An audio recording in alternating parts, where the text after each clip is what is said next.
The Swift Super Mini is Suzuki's most successful model, and this sleeker design represents the brand's third try at creating a small car tailor-made for European buyers. Is it at last good enough to take on the biggest players in this segment?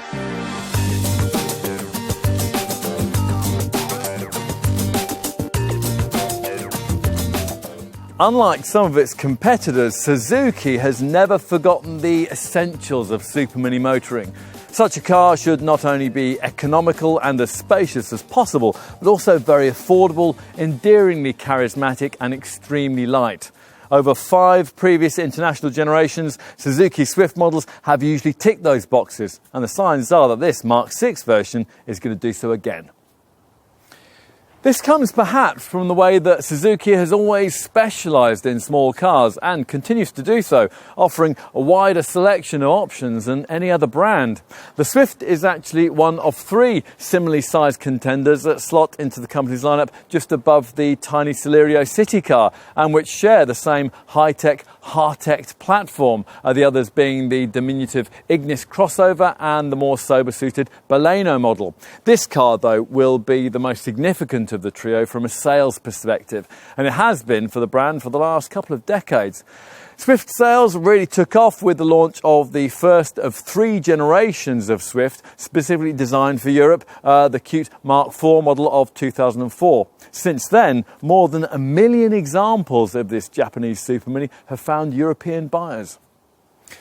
This Mark VI version does, of course, face massive competition in our market, but it comes well prepared for it. This time around, it's still cheaper than most of its rivals, but it's now also up to 10% lighter, 19% more powerful, and 8% more fuel efficient than its predecessor. Plus, there's a flagship Swift Sport hot hatch model that claims to be able to outperform shopping rocket rivals, costing thousands more. As for things you won't find available on commoner, small Super Mini segment contenders, well, what about the option of a clever mild hybrid system? Or an all-grip four-wheel drive variant that delivers all-round winter traction for about 50% less than you'd have to find for a typical all-wheel driven small SUV? Well, sounds quite promising, doesn't it? Let's put this car to the test.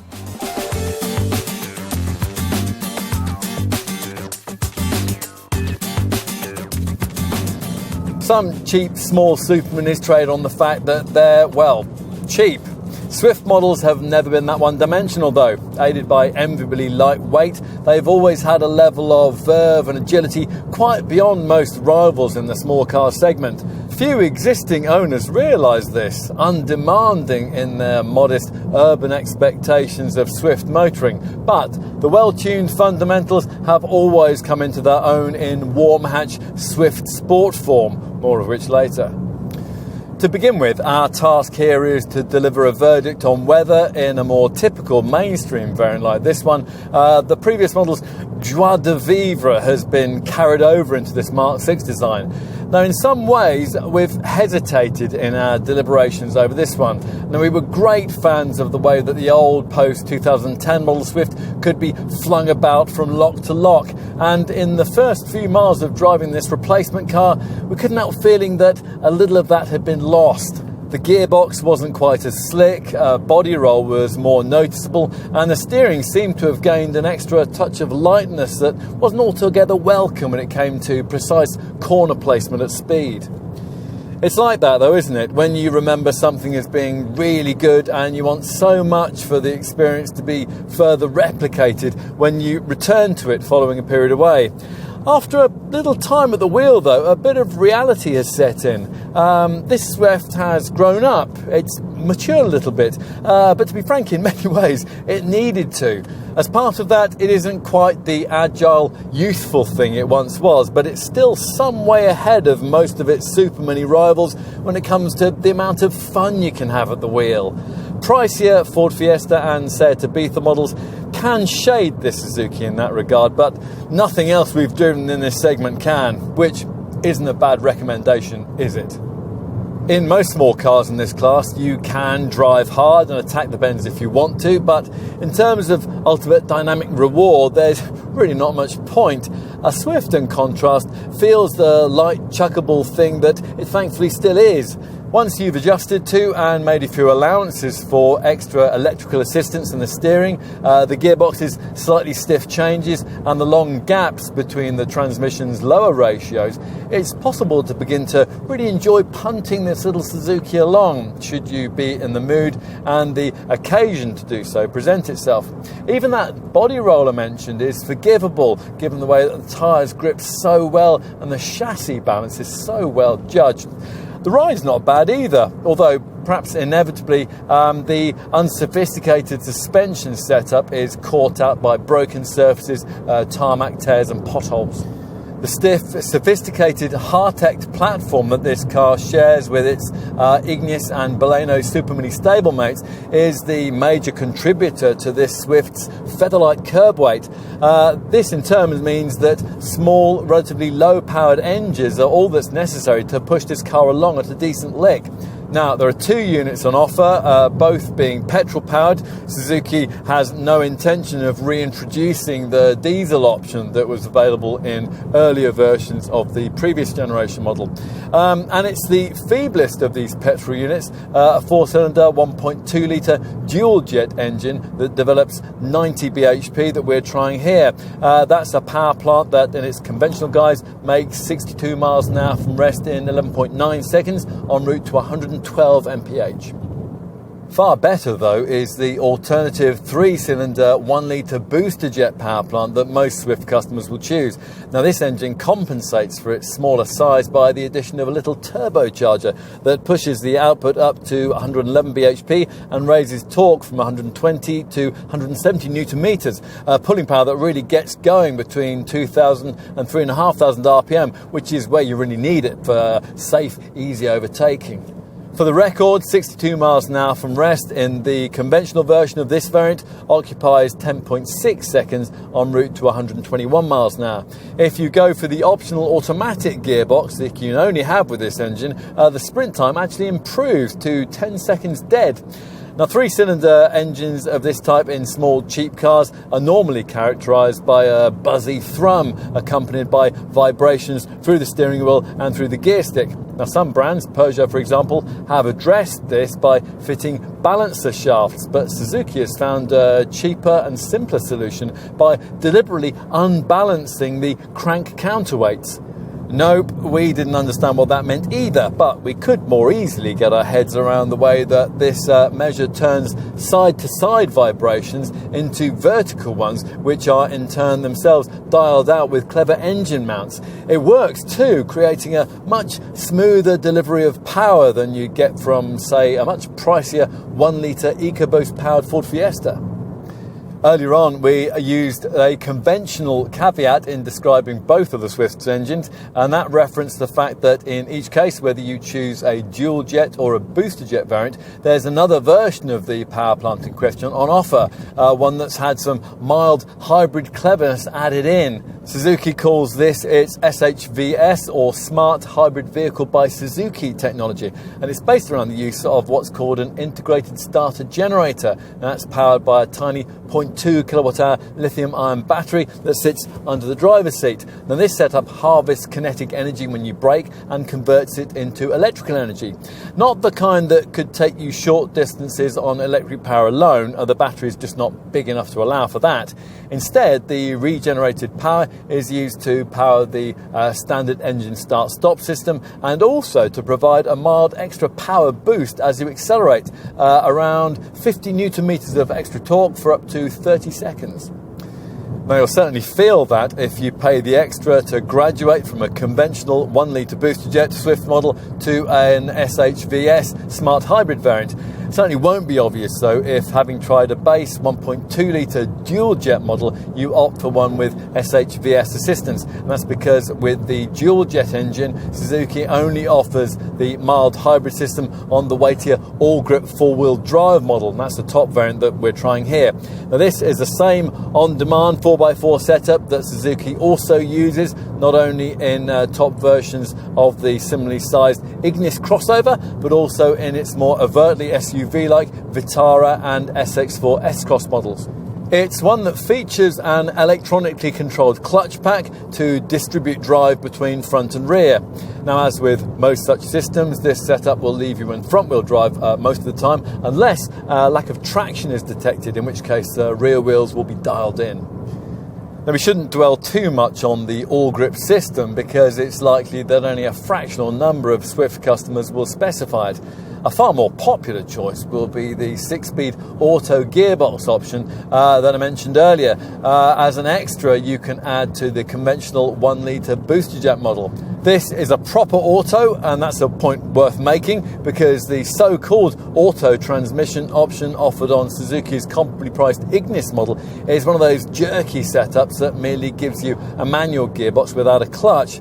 Now, there are a few efficiency compromises to be made as a result, but they're really not too great, and the many older buyers who are loyal to this model line will probably love it.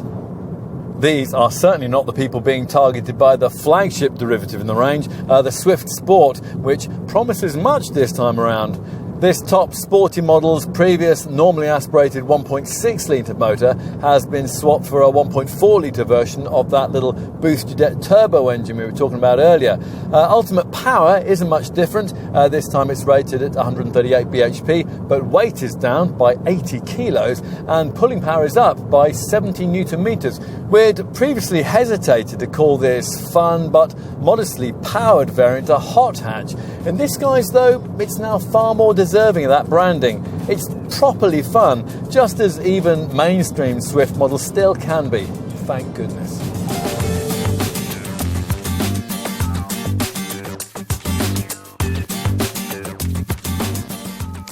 The design of this 6th generation Swift represents a recognisable evolution of the model line. It retains the wraparound windscreen, the upright headlamps and the smiling lower air intake of its predecessor, but it delivers significantly different overall dimensions that see the body shorter, lower and wider than before.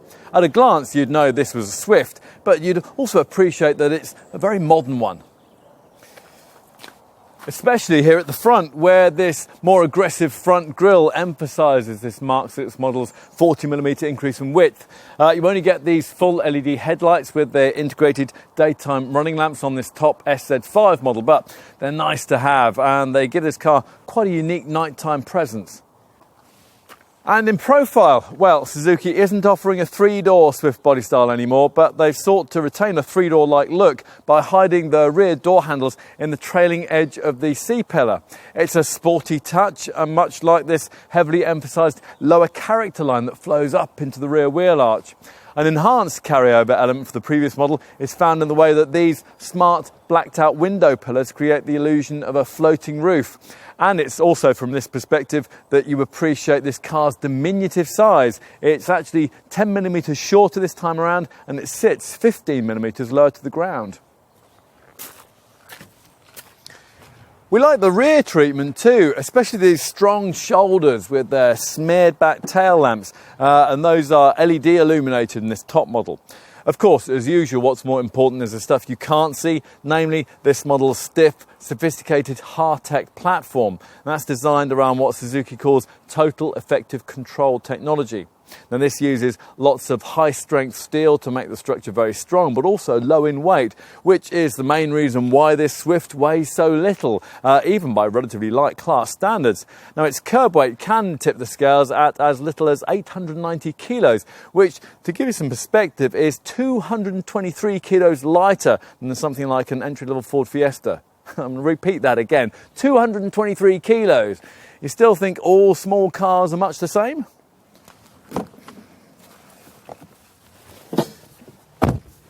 You feel this model's lightweight when you slam the driver's door shut, which isn't ideal, but otherwise, by Super Mini standards, the cabin feels quite nice, providing you're not expecting premium quality fittings and acres of slush moulded soft touch plastic. You're not paying for that kind of thing here, and you don't get it. Having said that, though, what is provided is a big step forward from the previous model's plasticky, low-rent cabin with chromed accents and interesting design. These high-set central air vents, for example, drawing attention away from some of the less tactile materials used in some areas of the dash. As with Suzuki's Baleno and the Ignis models, we approve the brand's decision to style the fascia around this 7-inch colour infotainment touchscreen, and that's a standard feature, providing you avoid entry-level trim. Of course, the monitor will quickly get covered in fingerprints, plus the home screen graphics aren't much to look at.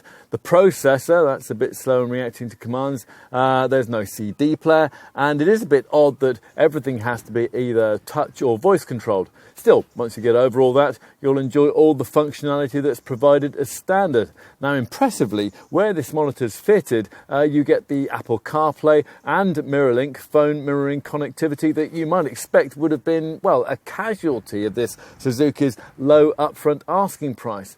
Plus, there's satellite navigation on this top variant, and all Swifts get a DAB radio and Bluetooth. And those are both features that, in this day and age, really ought to be standard even on the cheapest Super Minis in this segment, but still often aren't. You'll find more stuff you wouldn't expect if you shift your gaze to the red-themed instrument binnacle, or at least you will, providing you opt for the plush SZ5 level of trim that we've been favoured with here.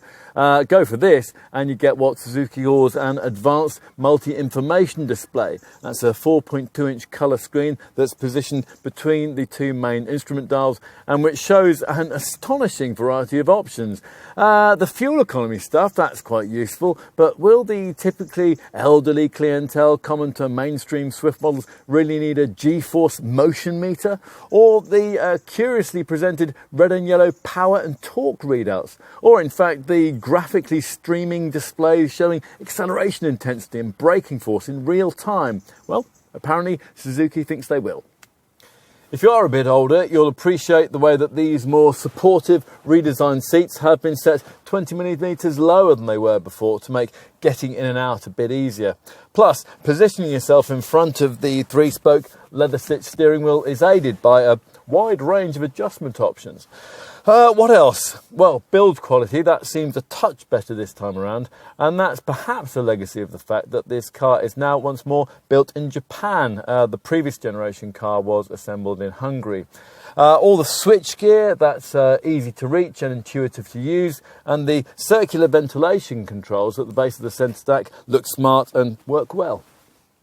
As for practical touches, well, things get off to a decent start with 2 properly sized cup holders ahead of the gear lever. A shallow storage tray lies just in front of those, and if the designers had allocated a few pence more for a non-slip rubber surface for that receptacle, it would have been an ideal place for your smartphone, given that there are 12-volt USB and aux in ports just above it. As it is, your handset is going to slide all over the place as soon as you get underway. Now, unfortunately, there's really nowhere else provided that will hold it securely, since Suzuki doesn't provide any sort of storage box between the seats. The door pockets, they're acceptable, but the glove box is tiny. A further cup holder is provided behind this thankfully conventional handbrake.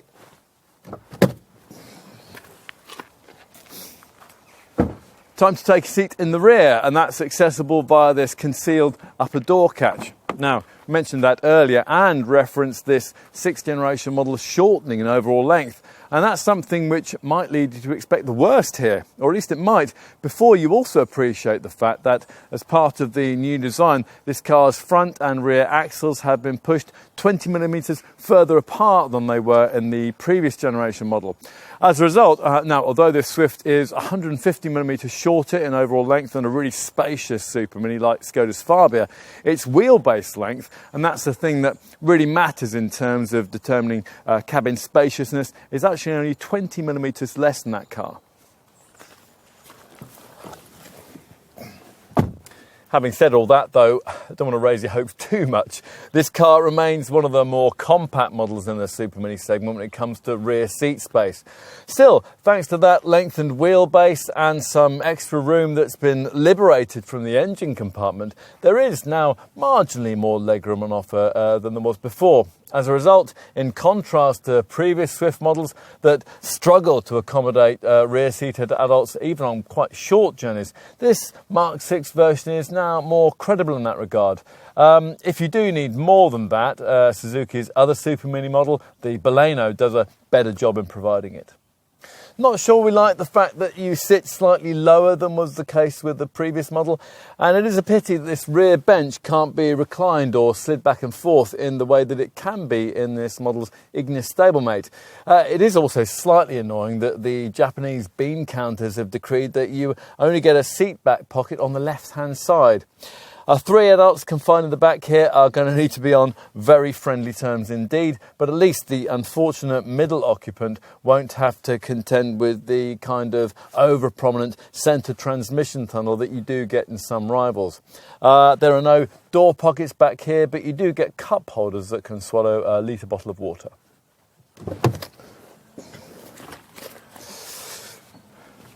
Out back in the boot, we're promised that the benefits of that wheelbase increase will be more obvious. And sure enough, the light tailgate rises to reveal a cargo area space 25% larger than was available in the previous generation model.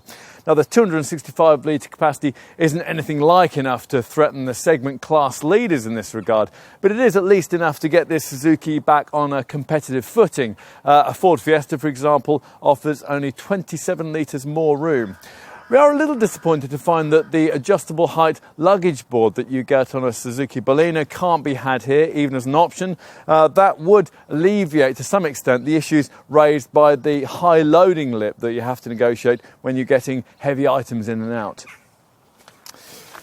There is a tyre inflation kit beneath the boot floor. Unfortunately, like most Super Mini makers, Suzuki doesn't provide a space-saver spare wheel as standard, nor has it thought to provide tie-down hooks to keep heavier loads in place. On the plus side, though, useful touches include a bag hook and a storage compartment in the wheel arch that could take a few small items if need be. Should you need more room, the rear bench folds in the usual 60-40 split, although it does leave quite a step in the floor once it's flattened forward.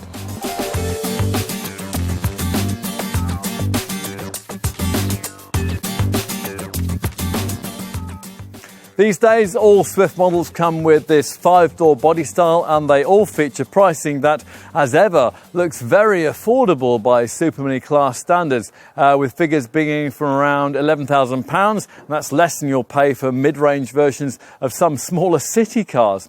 Now, that kind of money gets you an entry-level SZ3 model equipped with the lower-powered, normally aspirated 1.2 litre, 90 brake horsepower dual-jet petrol engine. And now, the only other way you can have that unit is in the form that we're testing here, which sees that power plant mated to four-wheel drive and Suzuki's clever mild hybrid SHVS system. For that more desirable combination, though, the one we have here, the budget necessarily jumped to around £15,500.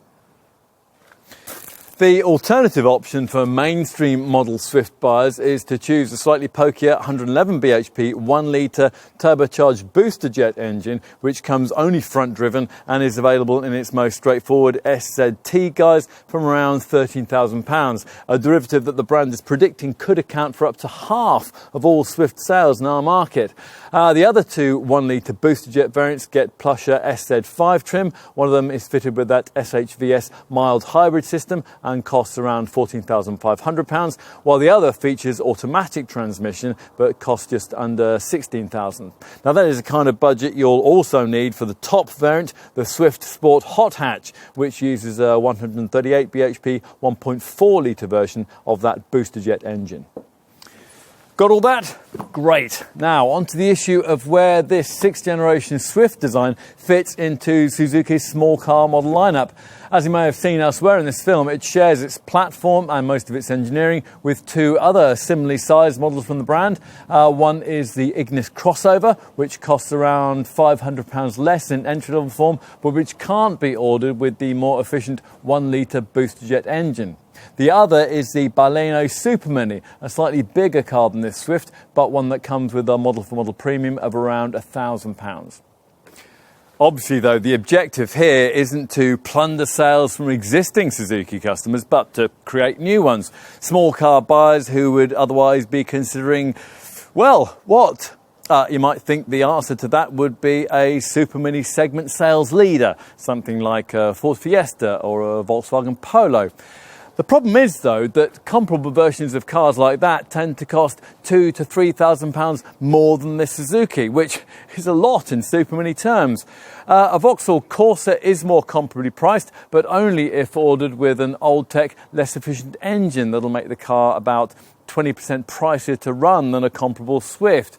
If you get a Corsa with comparably modern 1-litre power, and you're back to Fiesta and Polo pricing. In other words, a starting price of around £15,000 for a contender with a decently efficient engine beneath the bonnet. Now, that is also the case with popular choices in this class like Peugeot's 208 and Toyota's Yaris. Other Super Mini models get a little closer to Suzuki's pricing, but still fail to match it. You'll probably need to budget around £1,000 to £1,500 more for an equivalent Honda Jazz, Mazda 2, Renault Clio or Citroën C3. Cars like Skoda's Fabia, Hyundai's i20 and Kia's Rio get closer to this Suzuki's asking figures, but they still can't match them. And do bear in mind that entry-level variants of many of the alternative Super Minis I've just mentioned don't come with the important addition of air conditioning as standard, a feature that comes included on every Swift. But that only leaves the real bargain basement contenders in this class, really old tech rivals that Suzuki doesn't have much interest in price matching this car against. Of these, we wouldn't bother with an MG3. An equivalent air-conditioned version of one of those would only save you around £800 over a base Swift. Dacia Sandero, that's the better cheapy choice if you need something Super Mini sized, but with that Romanian model you get less equipment, running costs that are about 20% higher, clunky handling and an old-fashioned feel. To be frank, if you could afford to stretch to this Suzuki over that car, you'd do it every time. So let's finish our observations on competitors by saying a specific word on this four-wheel drive Swift model, since it does have quite a unique appeal, priced at just under £16,000. If, say, you lived out in the country and you needed a small runabout that was able to offer occasional all-wheel traction to keep you safe on those treacherous winter roads, you might struggle to find an affordable option to consider in the current market, despite its obsession with crossover class cars. Hardly any of the smallest SUVs are fitted with four-wheel drive, and the few that are tend to cost well over £20,000. Finding a more conventional small hatch with four-wheel drive is even harder. There's only Fiat Panda's 4x4, a smaller city car size model, which in comparable 0.9-litre 85 bhp twin air form retails at around £1,000 less than this top Swift, but which would probably cost you about the same if you equipped it to match this Suzuki's plush standard. The vast majority of Swift sales, though, will be of more conventional front-driven versions. If in principle you've ended up quite favourably impressed by one of these, then your decision might be sealed Suzuki's way if the brand can deliver a strong specification, despite those affordable prices being asked. Now, previously, the Swift lineup kicked off with poverty spec SZ2 trim, which certainly didn't deliver in that regard, but the starting point this time around, SZ3, is much better in this respect. Now, I've already mentioned the standard inclusion of air conditioning. Well, the SZ3 variant also gets important niceties like auto headlamps and a leather-covered steering wheel. And that's as well as LED daytime running lights, body-coloured mirrors, front electric windows, tinted windows and rear privacy glass. It does do without the centre dash infotainment touchscreen that you get on the other models, but you do get DAB radio and Bluetooth phone connectivity. We think most potential Swift customers, though, are going to want more kit and the pokier 1-litre turbo engine, which will see them finding the £13,000 budget for the 1-litre Boosterjet SZT model, which, as I've said, will be our market's bestseller. At this level, you get items that you might not expect this kind of budget would buy you. Things like a rear-view camera and a smartphone link display audio package with Apple CarPlay and Android Auto smartphone mirroring connectivity. That's as well as 16-inch alloy wheels and front fog lamps.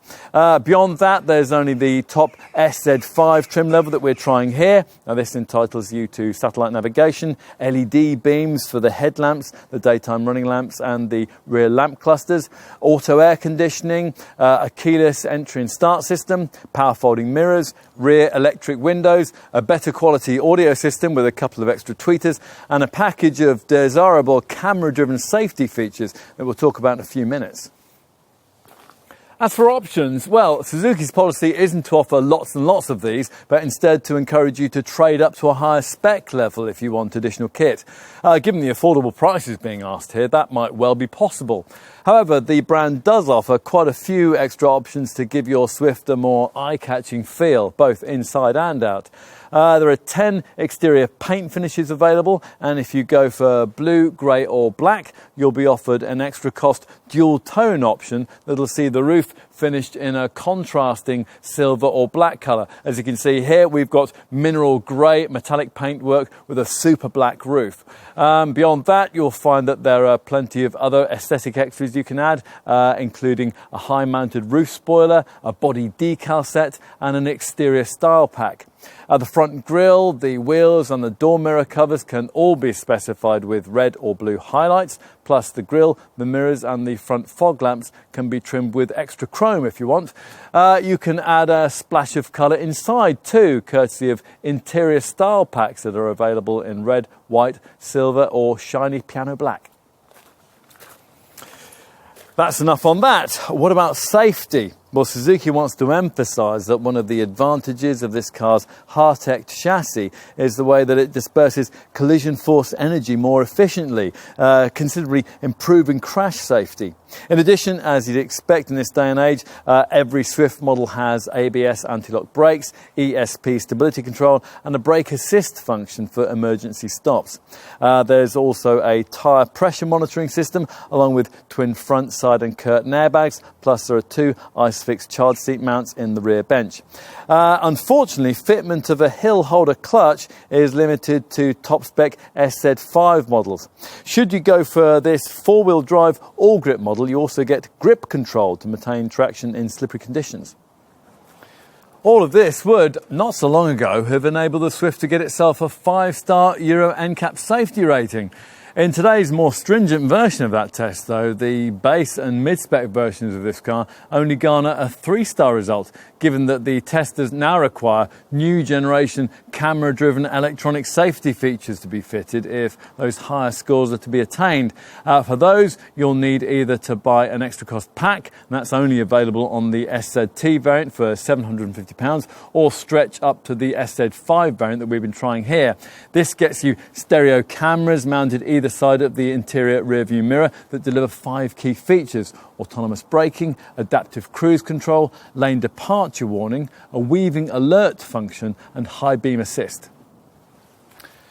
Now, in case you're not familiar with this technology, let's quickly cover it. Suzuki's version of autonomous braking is what the brand calls dual sensor brake support. Now, if the system detects a possible hazard, it'll alert you with visual and audible warnings. Should you not respond, then the brakes will automatically be applied to decrease the severity of any resulting accident. That's if it can't be avoided completely, of course.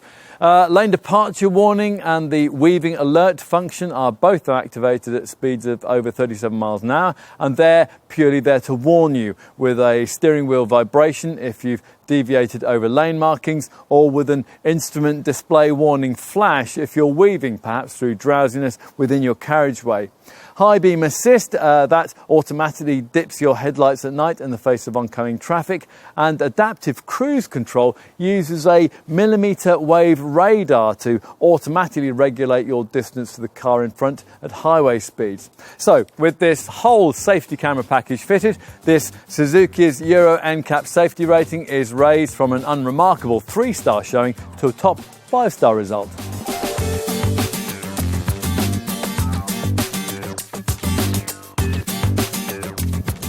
If you know anything about the traditional thinking behind Suzuki's small cars, then you'll know what we're going to start with here: lightweight. Now, as super minis have got progressively safer and more sophisticated over the last few years, the need for that has been forgotten in some quarters. In fact, today, it's not uncommon for a little car in this segment to weigh in at well over 1.2 tonnes. Suzuki, though, like us, thinks that a model in this class ought to be able to tip the scales at well under a tonne, with resultant benefits in cleanliness, frugality and handling agility. Hence the fact that while its competitors are getting larger, this Swift has lost up to 10% of its weight in this 6th generation form. To be specific, the very lightest entry-level Swift variant weighs a mere 890 kilos, and even this bulkiest 4x4 version is 980 kilos. So I think in terms of an average model being about 100 kilos lighter than a mainstream Super Mini competitor, and you probably won't be too far out, but in some cases the gap is much greater than that. A base Swift model is 223 kilos lighter than a rival base Fiesta, which is tremendously impressive. Small wonder that the Mark 6 version of this Suzuki is claimed to be up to 8% more frugal than its predecessor, despite being up to 19% more powerful. Now, most of the credit for this can be laid at the door of this 6th generation design's high-strength, steel-rich, Hartect platform, which, although it's extremely rigid, has delivered a significant weight saving over the previous generation Swift of around 30 kilos. It helps to explain this car's impressive set of efficiency figures. Go for the normally aspirated 90 bhp 1.2 litre dual jet engine in its conventional form, and the official figures suggest it will return 65.7 mpg on the combined cycle and emit 98 grams per kilometre. Your alternative mainstream Swift model option is the 111 bhp 1 litre booster jet engine that uses a clever small displacement high torque turbocharger and a variable fuel pressure control system that more accurately optimises fuel injection to suit the way you're driving. As a result, despite the extra performance on offer, running cost returns are very little different. They're rated at 61.4 mpg and 104 grams per kilometre for the standard model. The readings are 56.5 mpg and 114 grams per kilometre if you take up the option of automatic transmission with this power plant. We would say, though, that this is one of those engines where the efficiency really suffers in spirited use. If you habitually drive really quite quickly, be surprised if you average more than around 35 miles per gallon in regular motoring. If you want what is arguably the perfect balance between performance and efficiency in the Swift lineup, your Suzuki dealer is going to direct you towards the 1 litre booster jet variant featuring the company's SHVS technology. Now, that acronym stands for Smart Hybrid Vehicle by Suzuki, and it designates this power plant status as what the brand calls a mild hybrid. So here, an electric starter motor, and now Suzuki calls this an ISG, or integrated starter motor, assists the petrol engine in certain situations. The ISG harvests kinetic energy when you brake and converts it into electrical energy that stops and starts the engine in heavy traffic, and provides also a mild extra power boost as you accelerate. There is a readout in the instrument binnacle's digital display that tells you how long the stop-start system has been in operation on any given journey, although actually we're not really sure why you'd ever want to know that. It's not enough to give you the short all-electric driving range that you get in a full hybrid vehicle, say like the petrol-electric version of Toyota's Yaris, but it's enough to make quite a difference in terms of running cost efficiency. So expect diesel-like returns, 65.7 mpg on the combined cycle and 97 grams per kilometre of CO2. Now, that improvement is enough to save you £20 on the first-year vehicle excise duty over the standard 1 litre model. True, that isn't quite as good as a Yaris hybrid, but it's certainly on a par with the figures that you would get from the segment's very best 3-cylinder, 1 litre turbo engine models, cars that will usually cost you significantly more. And the CO2 figure is low enough to get you free road tax for the first year of ownership. You'll also get the SHVS mild hybrid system if you opt for the top, normally aspirated 1.2 litre 4x4 model that we're trying here. Now, in this case, the returns are 62.8 mpg and 101 grams per kilometre. So what about other costs? Well, every Swift comes with a 3-year, 60,000 mile warranty. Suzuki maybe needs to think about extending this to match rivals who are now offering 4, 5 or even 7-year plans. And there's also a year's breakdown cover that extends across the whole of Europe and also includes roadside recovery. You can extend it yourself at extra cost via arrangement with your dealer. A 12-year anti-rust guarantee comes with the car too. Once your Swift has been registered for 3 years, it'll become eligible for Suzuki's fixed price service package, which will enable you to get servicing carried out for a single fixed price that will include parts, labour and VAT. Now, there are around 180 Suzuki dealers in the UK, and they are noted for excellent customer service. You can also even out the cost of regular maintenance with a service payment plan that covers you for anything between 1 and 3 garage visits. Unfortunately, insurance isn't especially cheap. Now, where something like a Ford Fiesta kicks off at Group 2E, and the base 1.2 litre SZ3 version of this Swift is pitched right up at Group 22D. For the volume 1 litre booster-jet SZT version, it's Group 25D. You would think that the top SZ5 variants with their advanced camera-driven safety features would be rated lower. In fact, they're rated higher. The Boosterjet SHVS model, the Boosterjet Automatic and this 1.2 litre SHVS 4x4 derivative are all rated at Group 27D. Sometimes you really wonder what planet the insurance industry lives on. Also, not really ideal are this Swift's relatively short service intervals, every 12 months or 9,300 miles, although given how most likely customers will use their cars, the annual interval is likely to kick in before the mileage limit does. Finally, looking further down the line, residual values will play a big part in the buying decision, whether you're considering paying outright for this car or you're looking at a lease deal. Independent experts CAP reckon that this Suzuki will be worth between 36 and 39% of its original price after the usual industry standard 3-year, 60,000 mile ownership period. And that means that even a top SZ5 4x4 model like this one will still be worth £5,700 in 3 years' time. That's a reasonable showing by class standards, and it's much better than you get from, say, a Vauxhall Corsa of the same spec and age.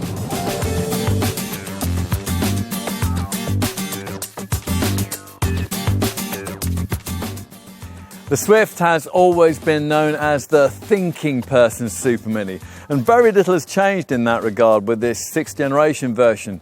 You come away from looking at one of these thinking that this car deserves a higher profile than it currently enjoys in our market, but maybe that's the way that Swift owners like it. Suzuki, of course, has a different perspective. With this generation model, it aims to rise from the foot of the Super Mini sales pecking order to a position somewhere in mid-table, an objective that, based on our experiences here, seems entirely realistic. Yes, as the Motoring Press will tell you, there are certainly classier feeling contenders in the segment. There are some better looking ones too, but take everything into account and you'll generally find that in most cases they cost thousands more, or they aren't as good to drive, or both. Of course, the Swift has always been eager and affordable, but previously you had to offset that against a relatively cramped cabin and so-so levels of running cost efficiency, issues that have been effectively dealt with by this 6th generation design. Yes, there is still work for Suzuki to do in terms of ride, refinement and cabin quality, but even in these areas, the gap to pricier mainstream Super Mini rivals is certainly narrowing. Despite that, there still probably isn't a Super Mini that most of those who'll settle for the usual suspects in this segment will ever consider. But it's an alternative that we think they should try before signing on the dotted line. Here's an affordable car that now doesn't feel quite so much like one, and a well-kept secret that doesn't deserve to remain that way.